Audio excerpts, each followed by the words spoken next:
Hola, hoy quisiera volver a compartirles otro pequeño fragmento de Las Malas.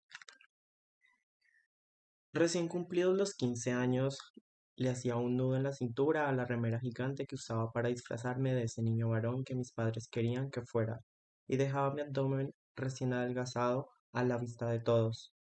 Lo usaba con unos shorts muy apretados de mi infancia reciente que auspiciaban esa exhibición obscena de niño puto, de travesti precoz, de adolescente caliente, sin saber muy bien qué hacer con mi sexualidad, desorientada, completamente y sin poder hablar con nadie, experimentaba por las mías. Ponía mi cuerpo sobre la mesa de disección para explorarlo palmo a palmo.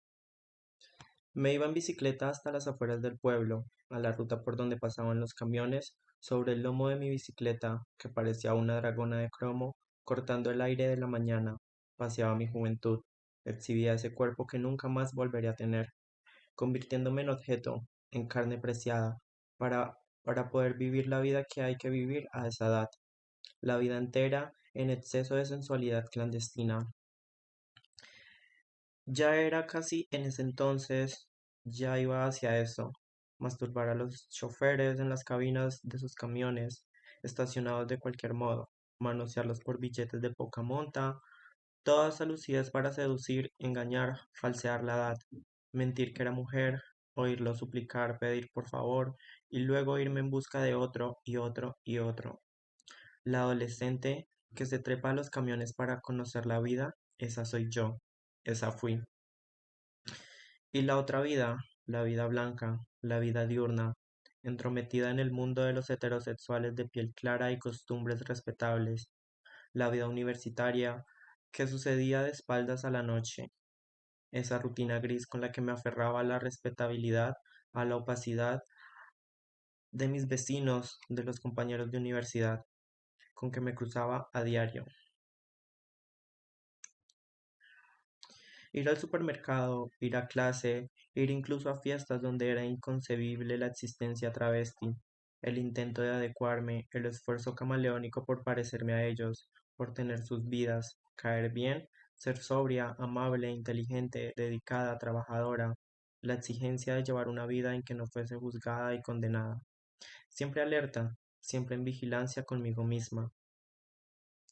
Los viajes de vuelta a casa de mis padres convertida en ese hijo discreto y obediente, sin maquillaje, con el pelo recogido, un buzo holgado y pantalones de gimnasia, la mochila al hombro y unos lentes oscuros para evitar las miradas ajenas. El hijo pródigo retornando a casa, a esa madre y a ese padre que querían verme vivir la vida de ese hombrecito al que le había usurpado el cuerpo sin permiso.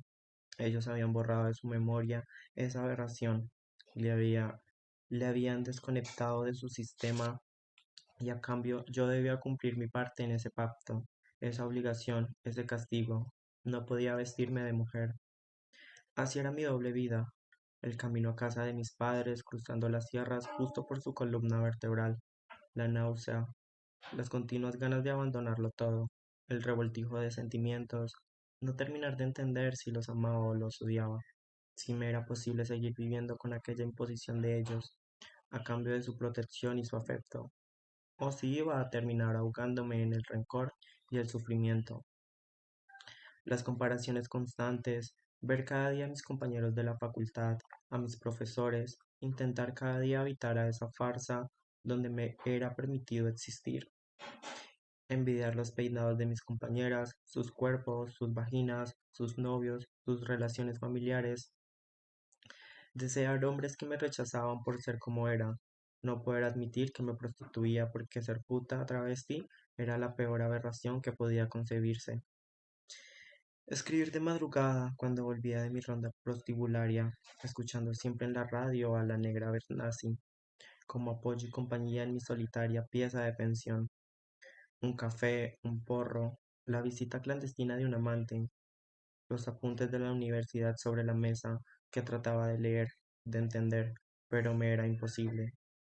Como me era imposible asistir a todas las clases si quería tener plata suficiente para comer todos los días.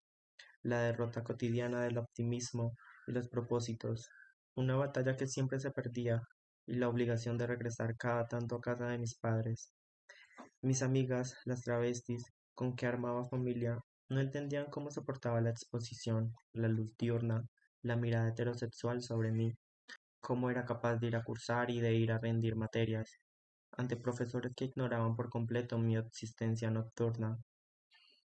Aquella vida donde siempre fui extranjera, donde no era dueña de nada, la visita al mundo de los normales, de los correctos, de mis compañeros y compañeras de clase, de la universidad. Esa montaña de secretos y mentiras que siempre tuve para todos ellos, una mierda de vida, con el deseo perpetuamente reprimido, pero era lo que hacía posible la otra vida, la de la noche, la del sexo por dinero, la de desesperación por los hombres. Así aprendí a mentir, a ocultar mi secreto, a preservarme de los ojos de los demás, de mis padres, de mis amigos, de mis profesores, de los señores de la verdad, los exigentes que pretendían la pureza de la carne y la sumisión del espíritu. Sí, era capaz de decirles, soy tan adaptada como ustedes, soy mejor que ustedes, puesto que puedo ser como ustedes y como yo quiero al mismo tiempo. Y ellos aplaudían satisfechos, porque su modelo del mundo les parecía perfecto, y me abrían las puertas de sus casas y me invitaban a pasar, a ver bien de cerca sus hipocresías. Y yo veía el sillón donde desplomaban sus cuerpos agotados, el cajón donde guardaban los billetes que pagarían los colegios privados de sus hijos, y las vacaciones en la playa, y las joyas de sus esposas. Pero también los veía llegar al parque con sus coches último modelo, igual de dispuestos a pagar por una mujer con pene. Nada los desquiciaba más. Me vuelve loco verte dormir con ese cuchillo entre las piernas. Así de hipócritas son, y así de hipócritas somos nosotras, urgentes travestis que se acaballan sobre cualquier cosa que se mueva a cambio de dinero. Por eso es tan sencillo mentir, por eso se aprende rápido a decir lo que el otro quiere escuchar. Yo mentía a mis clientes, y mentía en la universidad, y mentía cuando volvía a casa de mis padres, a quienes solo les importaba una cosa, el sueño de todos los padres, tener un hijo profesional. A veces terminaba muy cansada del trabajo, sentía que se me estaba gasta- sentía que se me estaba gastando el cuerpo a una velocidad tremenda. Como decía doña Rosita la soltera, cada año que pasa era como una prenda íntima que me arrancaban del cuerpo. El envejecimiento prematuro se empezaba a manifestar en forma de extenuación, como si el oscuro Dios que me había dado la belleza en un puñado me estuviera abriendo el puño y haciendo que esa belleza se me fuera entre los dedos, como arena. Cada madrugada de invierno, cuando me desplomaba en la cama después de una noche de ronda, sentía un agotamiento muy parecido a la muerte, y eso que no lo hacía todas las noches. Lo confieso, no era buena prostituta, tenía que estar muy hundida en la miseria para acostarme con un cliente que no me gustara, tenía que estar tapada de deudas para aceptar subirme a un auto que no me convenciera del todo. No lo hacía con la regularidad de un trabajo, sino con la frecuencia de la necesidad. No sé de quién habré heredado esa falta de ambición, esa comodidad del vivir al día. Pero no me gustaba trabajar todas las noches. Lo de ser prostituta respondía a una lógica. Si necesitaba dinero, ahí tenía mi cuerpo, dispuesto a ganárselo. Si tenía para poner pan en mi mesa, entonces me quedaba en casa tranquila durmiendo, como un angelito barbudo. Pero la pobreza se extendía con su manto cada vez más encima de mí, la amenaza permanente del dueño de la pensión para cobrar el alquiler, más lo que gastaba en champús, maquillajes, ropa, zapatos, más los remedios en caso de enfermedad, definían la frecuencia con que salía a hacer mi ronda. También complicaba las cosas el regateo de los clientes, que eran capaces de pagar fortunas sin cuestionar por el auto que manejaban, o por la ropa que vestían, o por los teléfonos celulares que ostentaban, pero se les pasaba de moda el corte de pelo, peleando con una travesti el precio de nuestro cuerpo. Así agoté el puñado de belleza que me había sido dado en aproximadamente 2 o 3 años. La hermosura fue breve, y mientras existió fue maravillosa, pero la mala alimentación, las noches sin dormir, el alcohol, la cocaína, todo fue dejando en ruinas un cuerpo que había sido hermoso. Comenzó a hacerme imposible cobrar por esa deformidad lo mismo que cobraban mis colegas. Yo no era una travesti de la vieja escuela, no ostentaba tetas monumentales ni un rostro corregido por cirugías. No, yo era una travesti pueblerina a la que le tocó en suerte nacer en un cuerpo menudo, con unos piecitos que no alcanzaban a llenar un zapato talla 37, y una voz absolutamente femenina. La voz, me decían las travestis, lo que te envidio es la voz.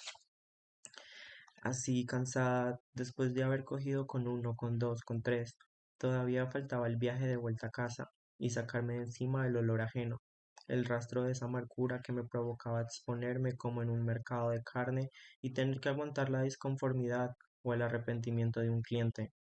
Sos un negro peludo y feo, me dijo uno, mientras arrancaba el auto a bocinazos como un demente.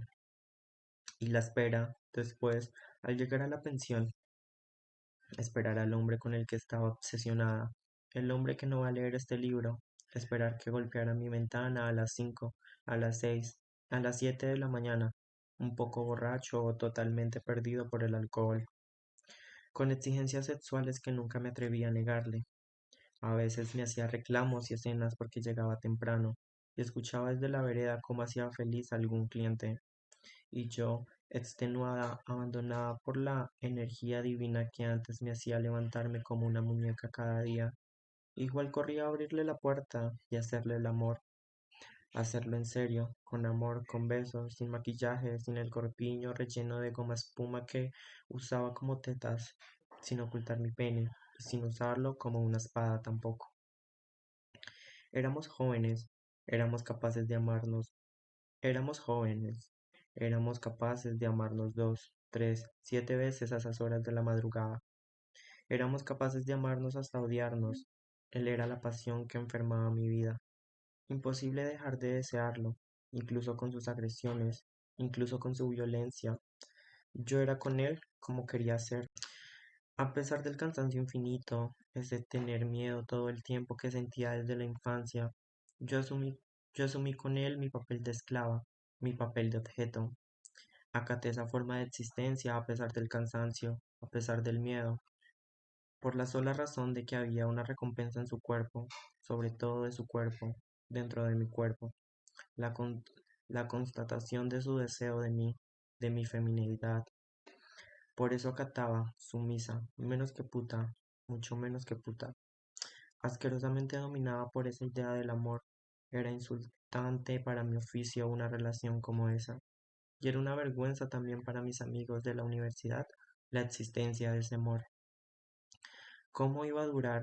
¿Cómo iba a durarme el puñado de belleza que me dieron si yo misma me sumergía de cabeza en la fealdad? Lo había atendido varias veces en la pensión. Era guapo y grosero. Me desdeñaba con esa actitud de quien ha sido bello toda su vida. A veces estaba sucio y tenía que pedirle que se duchara, pero era guapo y con eso bastaba para aceptarlo como cliente. Trabajaba para la municipalidad como inspector de tránsito. Siempre iba vestido de beige, una pauta de su espíritu. Un día me ofreció el triple de lo que me pagaba siempre para meterme en el culo las pilas que hacían funcionar mi radio. Era mucho dinero todo junto, y yo acepté. No puedo culpar a la pobreza por eso, no puedo alegar ninguna excusa, solo puedo decir que me culpé durante muchos años por haber aceptado esa humillación. Me robaba vida la culpa que sentía, hasta que fui una tarde a ver a la tía Encarna, hecha un mar de lágrimas. ¿Cómo iba a mirar a la cara a mis padres, a mis amigos después de eso? La tía Encarna con el niño en brazos iba de un lado a otro de su casa ignorándome por completo, mientras yo la seguía atrás como un bicho rastrero, enferma de culpa, llorando desconsolada, hasta que de golpe detuvo su marcha, giró sobre sí misma y con la mano libre me dio vuelta la cara de un cachetazo. Estoy cansada de la miseria con la que se miran, dijo, y se abrió la blusa para liberar un pecho casi tan grande como el niño que reposaba en su brazo, y con la punta del pulgar y del índice se apretó el pezón, y un hilo de leche se deslizó como una lágrima entre sus dedos. Y mira, esto es importante, y volvió a cerrarse la blusa, y me cerró en la cara a la puerta de su habitación. Después de decirme, vos no vas a pasar la Navidad sola este año. Una de las chicas del parque va a hacer un asado en su casa y estamos todas invitadas. Oh nodriza encarna, oh milagro de tus pechos, oh difunta correa de tetas de aceite de avión, santa patrona de todas nosotras, que logramos encontrarte en la búsqueda sin descanso de una madre, de procurarnos una madre para esas noches de remordimiento, una madre que nos enseñara a no sufrir. Cuando llegó el día de Navidad, tuve que quitarme las sandalias y caminar descalza por una calle de barro para llegar hasta la casa de nuestra anfitriona. Allá nos esperaba una de las chicas con la manguera en la mano y nos lavaba los pies a carcajadas, y cada tanto se ponía el pico de la manguera en el pubis y gritaba, me destruqué. Conocer la casa de otra travesti era un veneno muy bonito, porque una podía ver sus coincidencias y sus disidencias, y con eso construíamos nuestra identidad, nuestro futuro hogar. No había otro espejo mejor. La mesa de Navidad estaba puesta con esmero, individuales de plástico, vasos de acero inoxidable y unas copitas antiguas a un costado, que solo iban a usarse para el brindis de las 12 de la noche. Sonaban viejos cuartetos de los años 90, que a mí me recordaron las navidades en casa de mi abuela, y por la ventana entraba olor a carne asada. No había más detalles navideños que una guirnalda en la puerta. En esa casa no hacían falta, porque ya éramos todas como árboles de Navidad, decoradas con nuestras mejores galas, un poco por vanidad y otro por contrarrestar la miseria. Cualquiera que nos hubiera visto jamás se habría imaginado la humildad en que vivíamos, porque estábamos todas vestidas como reinas. El menú era pollo a las brasas con ensalada de ave, el turrón, el pan dulce, la garrapiñada, todo lo que siempre aborrecí de las navidades. Esa noche me parecieron manjares. La madre de la anfitriona nos atendía como si todas fuéramos sus hijas. En un momento me llevó de la mano hasta su cuarto y me hurgó entre los cajones de su cómoda. Sacó una nagua antigua en perfecto estado y me dijo, toma, te la regalo, porque sos muy flaquita y te va a quedar bien. En un momento de la cena, una de las chicas hizo un chiste sobre otra que se había operado y tenía una vagina perfecta. Le preguntaron a la operada si ya se había metido dos al mismo tiempo, y yo pregunté, ¿dos qué? Y todas se me rieron en la cara y me trataron de falsa ingenua, hasta que yo confesé que nunca había visto una vagina reconstituida. Todas empezaron a cantar a coro, que la muestre, que la muestre, que la muestre, y la propietaria de aquella vagina reluciente se subió el vestido, lo sostuvo contra su pecho con el mentón, se corrió la tanga a un costado y nos mostró su concha. Seguimos riéndonos un buen rato. Yo pensaba que era una vagina hermosa, mientras ella desplegaba bien los labios para que viéramos en todo su esplendor aquella vagina, que tanto le costó tener, que con tanto orgullo le daba. Todas bailamos después. Una a quien le decíamos la Thalía, porque tenía una cintura de violín, tiró una botella llena al piso, pero no nos importó nada, y nos turnamos para bailar con la madre de la anfitriona, y llegó la hora de brindar, y los petardos y fuegos artificiales del barrio nos ensordecieron, y la anfitriona nos hizo entrega de los regalos a cada una, un pañuelo con nuestras iniciales que ella misma había bordado, y todas nos sentimos miembros del club más exclusivo del mundo, y nos disculpamos por no haberle llevado regalos, pero ella decía, no importa, no importa. Después se pusieron a darme consejos sobre cómo resaltar mis rasgos femeninos y me elogiaban la voz tan de mujer. Una me pidió que cantara y yo canté la canción del toro enamorado de la luna, y una se puso a llorar, y otras le hacían burla porque ella dijo, es que extraño a mi papá, y cada vez estábamos más borrachas, y lavamos los platos, nos quedamos en el patiecito, comidas por los mosquitos, prendiendo espirales bajo las reposeras y brindando sin parar por cualquier cosa. Una de las chicas dijo que le gustaría que su hermano terminara el secundario y otra dijo que quería juntar dinero para ponerse un poco más de culo. Y entonces me preguntaron a mí qué me gustaría y yo dije que nada. Entonces me dijeron que pidiera algo ideal y yo no supe qué decir. Fuerza, pensé, pero me dio vergüenza confesarlo.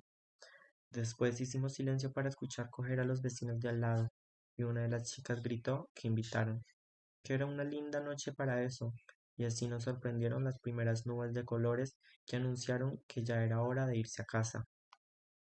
Y salimos todas juntas por la noche embarradas con nuestros zapatos en las manos, y una se fue para el lado del aeropuerto a tomarse el colectivo, otra se fue a su casa que era por ahí cerca, y yo me subí al auto de un señor muy borracho que venía del río Ceballos, y terminamos dándonos amor a la vera del camino, mirando los aviones que salían y llegaban, trayendo pasajeros de última hora que seguramente habían brindado por la Navidad en pleno vuelo.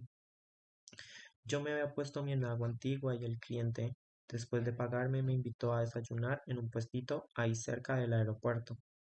Y yo le conté no solo la Navidad de las travestis, sino también que había visto por primera vez en mi vida una concha hecha por un cirujano. Y le dije que esa noche me había separado de Dios para siempre. Y el borracho como estaba me dijo, hiciste bien.